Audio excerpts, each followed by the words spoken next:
Hi friends, ఇవాళ రేపు ఉన్న పిల్లలు ఎలా ఉన్నారంటే లేస్తే మొబైల్ పట్టుకోవటం, ఎంజాయ్ చేయటం. కానీ తమ్ముడు అలా కాదు. మా తాత నేర్పిన విద్య అండి. దూడలకు కానీ, గేదెలకు కానీ, ఆవులకు కానీ ఏటికైనా మన ఇంట్లో పాత చీరలు ఉంటాయి కదా, ఆ చీరలతోనే ఇంకో తాళ్ళు అయితే వేస్తాడండి. చాలా బాగా వేస్తాడు. మళ్ళీ సిక్కాలు గంట వేయటం కానీ, అది తాడు చూసి తమ్ముడు వీడియో నేను పెడతాను, ఒకసారి చూడండి. ఎలా ఉందనేది కామెంట్ చేయండి. తమ్ముడు మంచి నాలెడ్జీ ఉంది. కొట్లకి చిక్కి వేసేది అది.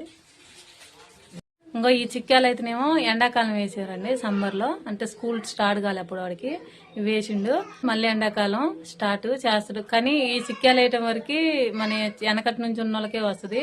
అది తాత నేర్పిన విద్య, వాడు నేర్చుకుండు వేస్తుండు. అది వడ్ల చిక్కము, తాడు, ఇంకన్నీ ఓకేనా. వాడి 10th ఎలా హాస్టల్లో పోతుండు. మంచి పాస్ కావాలని, మంచి ఉన్నత స్థితిలో ఉండాలని మీరందరూ బ్లెస్సింగ్స్ ఇవ్వండి తమ్ముడికి. ఓకేనా. బాయ్ మరి.